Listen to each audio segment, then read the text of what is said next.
What's up, guys? So I just have a quick update on this Busse knife, which, by the way, I've learned Busse, not Busse. It's a Gary Busse. Anyway, I talked to Jerry Busse, who apologized. He thought he replied to my email right away. There was kind of a delay there, and it turned out that instead of sending it, it was in a draft. So very simple mistake, but got a nice apology from him, as well as a copy of the original response. Which was extremely positive. I have to say, separate from this, just in general, with all the people all around the world I talk to all the time, some of the nicest people are Europeans as well as Southerners. Just something I've always noticed. Obviously, the Busse family is originally from Kentucky, which, by the way, knew all about the Kentucky Colonels, which I am. If you ever see my address, it has the Colonel prefix on the front. I'm a Kentucky Colonel. It's a very proud title that I have. It has nothing to do with the military. I believe Jerry said that his grandfather was a Kentucky Colonel, and he believes his uncle one as well. Anyway, very short conversation about that, and he said, go ahead and send it off. So that's what I'm going to do. Just print a shipping label, have a box. So I'm gonna send it out today. So we'll see when I get it back. I'm actually doing a quick measurement on here because I'm not 100% sure. Wasn't really discussed whether he's going to regrind this or replace it. All right, I'm back. No idea what happened there, but my tripod just broke. One of the legs just gave out. Just tired of holding my camera. So anyway, technical difficulties. Right now I'm propping it up with my foot. So, yeah, just want to do a quick measurement. Actually, I'm going to zoom in here. All right, so I can do this on camera because, again, there wasn't specific mention of what was going to be done. All right, to the knife. I'm not sure if he's going to regrind it or what. So it looks to be exactly 3.5 inches. See this mark right above my right thumb from the tip of where it's broken. Whoops. Right there. Hold that steady. Yeah, about 3.5 inches or so.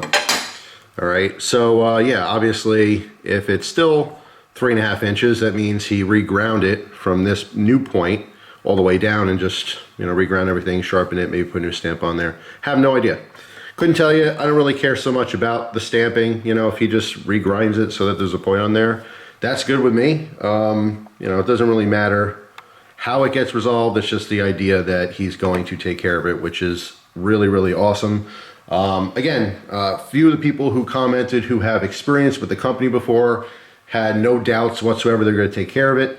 So yeah, just a quick update. Wanted to let you guys know that it is officially going back. I'll do another video once I receive it to show what's going on with it. I would like to eventually review this. Like I said, originally I did the trade so I can have this as a neck knife.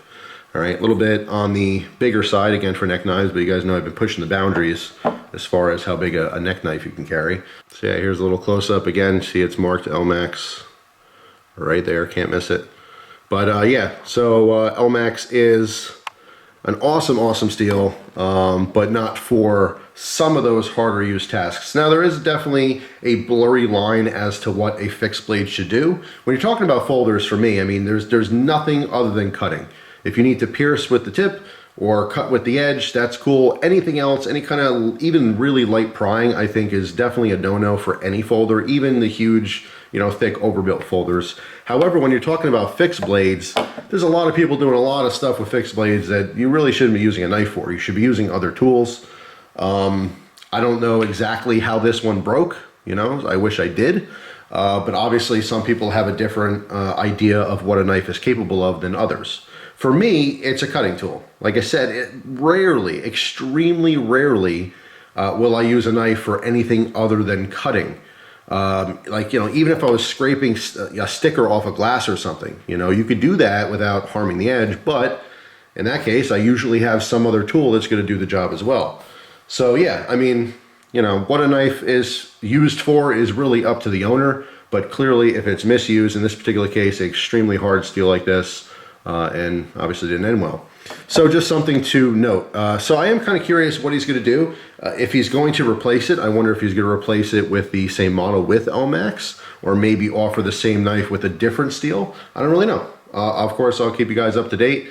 And like I said, when I receive the package, we'll unbox it together, look at it together, and then I'll start using it. So eventually I could do a review on the knife. So anyway, that's it for now. I got to go fix my tripod, figure out what the heck happened here. I think a pin fell out or something. So, you know, there's like the tripod, obviously, there's 3 legs, but there's like support arms that go in between each leg, and one of the support arms just broke. I wasn't even touching it, just bleh. So it like spread out. That's why the whole thing fell. Anyway, I'll fix it. Hope you guys have a wonderful day, and I will see you tomorrow with a brand new video. Take care.